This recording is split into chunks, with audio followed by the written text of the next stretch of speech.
is the agenda of the next level versus the agenda of let's get Nigeria working again. Joining us from our Abuja studio tonight is Mr. Majid Tahiru, a member of the Atiku campaign organization media department. Thank you so much, Majid, for coming on the program today. So if you look at some of what Atiku Abubakar today at that broadcast on the social media gave out, reeled out, it does look like they're familiar. And just some of them are not new. Some Nigerians will be thinking, oh, well, they thought that there will be some new stuff. Why?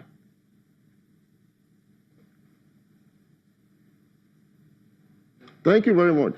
Mr. Shehu, it is not true that there's nothing new about the Get Nigeria Working Again policy document by the former Vice President and President candidate of the People's Democratic Party. There are lots of things that are new there. I'll tell you one of them. Atiku Abubakar, in his attempt and his effort to create jobs, the much needed jobs in Nigeria, has pledged, for example, to cut taxes in Nigeria, to the lowest in Africa. And that will give Nigerian businesses the competitive edge in the West Africa as well as Africa continental market. Do not forget also, he has also pledged to sign on to the Africa Continental Free Trade Agreement. Now, if you bring these two together, it's going to give Nigerian businesses a competitive edge, even against, all other competitors, including China, India, and as well as other emerging economies in Africa. So that is something new. Now, if you look at his pledge, for example, to see through the privatization and deregulation process in the oil and gas industry, you will agree with me that the current system we run is a cesspool of corruption, and it has not paid off. Now, he has demonstrated an uncanny and, an unusual willingness to take the decisions that are necessary, but that may not be too palatable, but are necessary. That shows sincerity of purpose. So I think there are so many things that are new in this policy document as we, go through them, category by category. All right. I mean, it did say that is not in that broadcast. It did say, I won't be making promises, but I will make policies. Does that mean that he's not making promises that we can hold on to hold him accountable for? Or what does that mean when he makes that statement? I won't make promises, but we're making policies.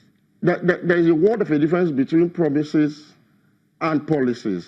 Promises are campaign rhetorics that are lacking in timeline deliverables, without specifics, hollow, full of sound and fury, signifying absolutely nothing.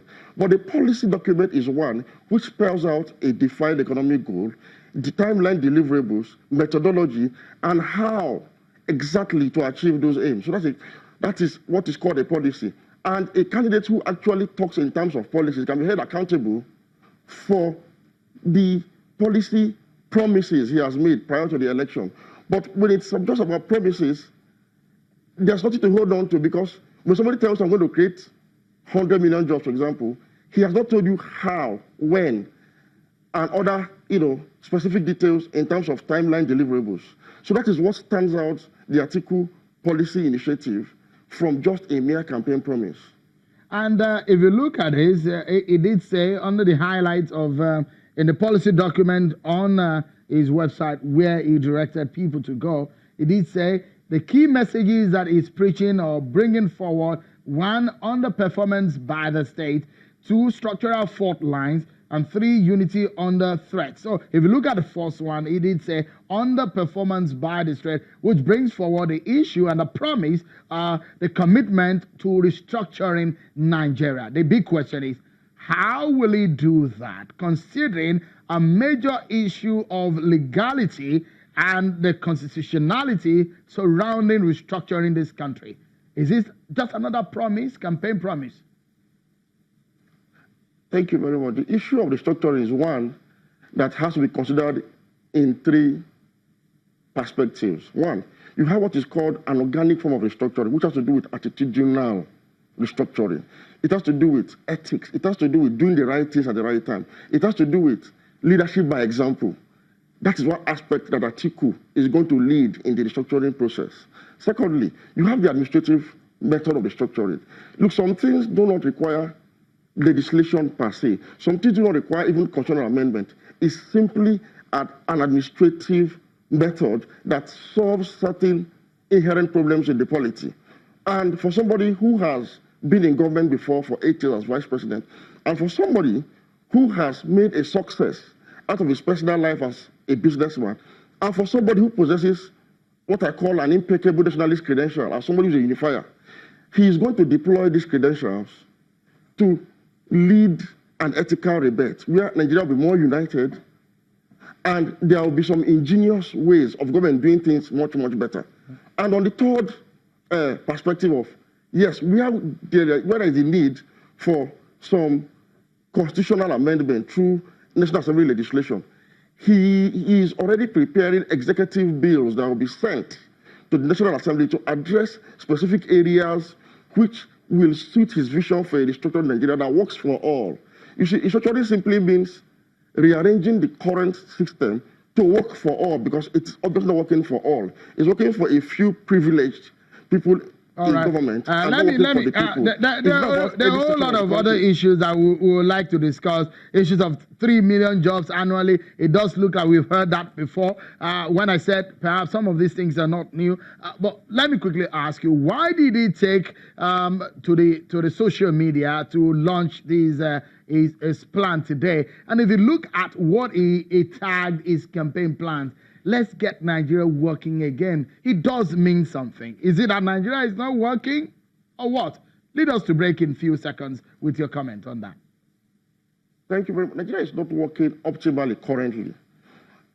For today, Nigeria is the poverty headquarters of the world. Nigeria is perhaps the most insecure country, peacetime country in the continent of Africa. Nigeria today is grappling with the issue of corruption. Corruption has ballooned out of proportion in Nigeria today. So clearly, Nigeria is not working.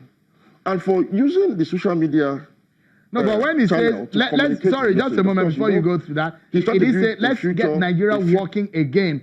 Has Nigeria ever worked in that sense that is referring to? Is it referring to Nigeria that has worked when it was in government and is no longer working now? Is that what it means? Thank you very much. Nigeria, under the first 8 years, between 1999 and 2007, worked far, far better than the previous 16 years. There was an improvement. We didn't get there. We didn't achieve all we wanted to achieve, but there was a drastic improvement from the previous 60 years of military rule prior to 1999. Therefore, in that sense, Atiku Abubakar is seeking to take Nigeria forward from where he left it in 2007. And you'll agree with me that the current administration has taken Nigeria back almost to hold your thought for a moment, Mr. Majid Dahiru. Sorry that I'm butting in. Hold your thought for a moment. We'll take a break, and when we come back, we got the other side of the coin in this conversation of today on the policies of some of the top contenders that we are looking at tonight on the program. Don't go anywhere. We'll be right back.